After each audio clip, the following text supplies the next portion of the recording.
Hello. Hi. Sa pangalan po ng dakilang Panginoong Jesucristo, isang mapagpalang gabi sa bawat isa sa atin. Dito tayo sa ibahagi ng Ebanghelyo, ika-apat na pagpapasalamat ng taon. May kalima ba? Salamat po. Gising pa pala kayo. Ngayon po, ang bibigyan natin ng buhay, ang pangalawang sitas, ayon sa unang sulat ni Apostol Pablo sa mga taga-Corinto, Kapitulo 13, versikulo 1 hanggang sa 13. Kung mapapansin natin, isang chapter po siya. Sabi dito, kung ako'y magsalita ng mga wika ng mga tao at ng mga anghel, datapwat wala akong pag-ibig, ay ako'y naging tanso na tumutunog o patingaw na alinaw-naw. Halimbawa, marunong tayo magsalita ng I love you sa English, sa Bicol, namumuot ako sa imo. Sa Bisaya, higugma ako sa imo. Sa Spanish, te amo. Iba-ibang mga wika ng tao. Maging sa mga anghel. Mga salita ng pagpupuri sa Diyos, pagluluwalhati sa pangalan ng iisang Diyos, pag-praise kay Jesus Christ. Ngayon, kung hindi naman nararamdaman ng ating kapatid yung tinatawag na love o I love you, paano tayo bulong I love you? Kapag anniversary, mansary, o kung ano-ano pa man ng mga sari-sari. Pero hindi nila napipil na tanongin, kumain ka na ba? Tama ba yung tulog mo kagabi? Okay ba yung pakiramdam mo? Kung walang ganon, useless po yung pagsasalita ng I love you. Kung magkaroon ako ng kaloob, sabi dito, parang tanso na tumutunog o batingaw na umalingaw. Parang ano, isang instrumento lang na walang tono. Kaya nga kung titignan natin ng musika, kinukumbine siya. Iba ang tunog ng alpa, ng flauta, ng gitara, ng baho, iba-iba. Pag kinumbine mo siya, maganda siyang pakinggan. Kagaya ng kampana, pag yung malaki lang ang tumutunog, pag pala yun, hindi mo naman maiintindihan. Kumbaga, walang kwenta. At kung magkaroon ako ng kaloob na panghuhula, na maalaman ko ang lahat ng mga hiwaga, at ang lahat ng mga kalaman, at kung magkaroon ako ng buong pananampalataya, na mapalipat ko ang mga bundok, datapwat wala akong pag-ibig, ay wala akong kabuluhan. Ibig sabihin, halimbawa, magaling tayong magpaliwanag ng Ebanghelyo. Pero hindi nararamdaman ng tagapakinig yung pagmamahal. Na parang bagang, pwede sabihin naging personal, nagpapatama lang. Pero kung walang, sabi nga, sa tinatawag na pagtuturo, kinakailangan po may dedikasyon, nararamdaman yung pagpapahalaga ng nagtuturo sa kanyang kapwa. Hindi yung nagsalita ka, pagkatapos magsalita, wala na. Dapat may follow up.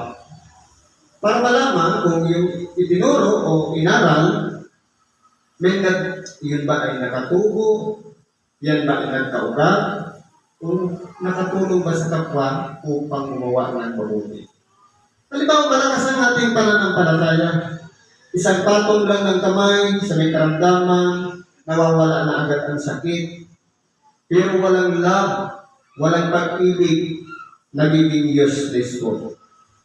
Ibig sabihin, Kung halimbawa, tumulong ka lang sa may karamdaman, ang gusto mo lang naman bayaran ka ng malaki, tapos sasabihin mo, parang malaki bayad mo, malaki dyan sa galing. Pero pag konti, may sakit ka pa bukas. Pero kung gano'n lang yung layunin, hindi pag-ibig na matatawag yun. Kung baga dapat, kinakausap mo habang ginagamot, tinutulungan, kung ano yung mga bagay na dapat iwasan para hindi na maulit. Dahil ang karamdaman ay mula po siya sa kasalanan. Kaya, ang susi lang naman yan para bumalik, magsisi at magbalik loob sa Diyos. Para magkaroon tayo ng kabuluhan, lakipan po natin ng pag-ibig. Dapat may pagpapahalaga tayo sa kapwa. At kung ipagkalog ko ang lahat ng aking mga tinatangkilik upang ipagkain sa mga dukha, at kung ibigay ko ang aking katawan upang sunugin at dapat wala akong pag-ibig, ay wala ang pagkikinabangin sa akin. Halimbawa, may kaya tayo, marami tayong ari-ari at ibigta mo pa yung ibahagi mo sa mga dukha. Pero wala namang pag-ibig, ang sadya lang magpasikat para lumaki ang pangalan. Isulat mo na lang yan, yung pangalan na ikaw ang nagbigay. Kung gusto mong magbigay ng bahay, ilagay mo na din yung pangalan ng subdivision. Ngayon, ano pa ang ganti na ating tatanggapin sa Diyos? Kahit na ang ating buhay, yalay natin sa kapwa, kung baga sa level, ang bawat pagsubok na dumarating sa ating buhay, nililabel yan kung ano na ang level. Kaya kung hindi tayo marunong umunawa sa level ng mga dumarating na pagsubok sa atin, at hindi pa natin matanggap, katulad pa tayo sa bata. Ngayon, maganap ang ating pagkatao. Nasumpungan na natin sa ating pagkatao na tayo pala ay kinakailangan dumanas ng mga ganito, ng mga pagsubok o trial sa ating buhay. Maganap na. Ibig sabihin na susumpungan na natin sa ating sarili na kinakailangan palang mangyari ito. Ay iniwan ko na ang mga bagay na pagkabata. Kaya pero kung halimbawa, tayo ay madamdamin pa rin. Tayo ay nasasaktan kapag itinutuwid. Tayo po ay pagkamisang nagiging pasuway kapag itinutuwid katulad tayo ng bata. Pero ngayon, nasumbungan na natin na kinakailangan para tayong lumibin up o umusap man lang ng isang antas. Ibig sabihin kapag marunong na tayong tumanggap ng pagtutuwid sa ating mga sariling dating ginagawa nung tayo isang bata pa, nagiging na po tayong ganap. Ibig sabihin, marunong na tayong tumanggap na sinisita. Kaya po, kinakailangan po aralin natin habang nasa mababa pa tayong kalagayan, nag-aaral pa lang ng salita ng Diyos, dapat marunong po tayo tumanggap kapag tayo sinisita o pinapayuhan o inaaralan. Sapagkat hindi po tayo uusap o hindi aantas o lalaki ang o tataas ang ating antas kung tayo po ay madamdamin pa rin. Ibig sabihin, bata pa nga tayo kapag tayo'y marunong pang sumama ang loob, madamdamin, nag-walk out, mga ganon.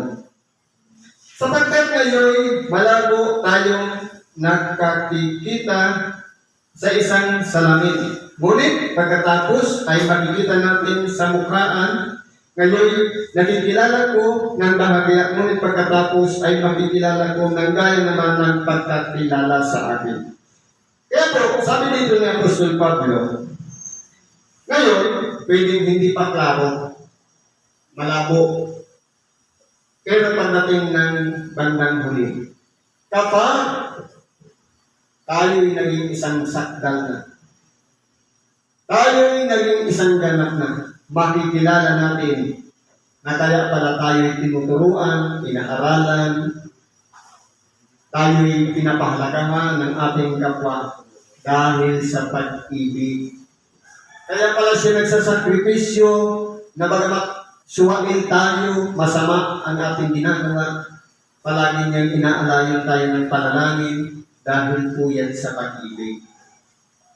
Kaya po, mapano tayo kung tayo'y binabahagi na ng panalangin ng ating kapwa sa kabila ng katigasan ng ating ulo, sa kabila ng ating pagiging masuwayin, sa kabila ng pagiging nating isang tao o katulad sa bata na malamdamin sa makatunid, kinakailangan na natin tanggapin kung tayo man ay nalilihis, hindi na po dapat tayo mabuhay bilang isang dating pagkatao na malamdamin pa rin o marunong pa rin mas sumama ang loob, kundi handa na tayong tumanggap sapagkat yan po ang pag-ibig na ipinahikita ng ating kapwa, kaya sila'y nagsasakripisyo na tayo pag-alayan ng panalangin. Dapat kayo'y nananatili ang tatlong ito. Ang pananampalataya, yung paniniwala at pagtitiwala sa mga bagay na hindi nakikita. Ang pag-asa doon sa mga bagay na hinaharap sa makatuwid bagay, yung kalalagyan natin pagkatapos nating mamatay. Walang iba. Ang kasunod doon, buhay na walang hanggan. Saan? Sa piling ba ng Diyos o doon sa paghihirap ng apoy at asupre? Nandun po yung reward. Kaya depende po sa ating mga gawa. At ang pag-ibig, yung pag-ibig, yung pagiging mainahon, mapagpakumbaba, mapagparaya, lahat ng yan na ipinaliwanag natin. Ngunit ang pinakadakila sa mga ito ay ang pag-ibig. Kaya pag-aralin natin ang pag-ibig natin sa kapwa. Huwag lang sa sarili. Sabi nga, ibigin mo ang iyong kapwa katulad ng iyong sarili. Hindi po yung kapwa, ang unang kapwa natin yung sarili natin. Sapagkat paano po may a-apply sa kapwa kung sarili, pinababayaan din natin. Paano masasabi sa iyong kapwa na uminom ka ng wasong tubig kung hindi ka rin umiinom ng tamang tubig? Paano masasabi na kumain ka ng 3 beses kung hindi ka rin kumakain, nalilitasan ka ng gutom? Paano masasabi huwag kang magsigarilyo, huwag kang magpasobra sa alak kung ikaw rin ay manginginom at naninigarilyo? Kaya unahin muna natin ang sarili. Yun po yung pinakaunang kapwa natin. Yung kaaway natin sa makatuwid bagay, yung alitigtigin ng laman. Kapag naiayos na natin ang ating sarili, saka naman natin ipakita sa ating mga kapwa. Yung mga nakakasalamuhan natin, huwag natin husgahan sapagkat siya ay nilikha din ng Diyos ayon sa kanyang wangis, ayon sa kanyang larawan, kamukha natin. Kaya huwag po tayong magpintas, maghusga sa kapwa, kundi mahalin natin sila at ibigin natin sila katulad ng ating sarili. Salamat po at pagpalain tayo ng Diyos at magandang gabi muli sa atin lahat.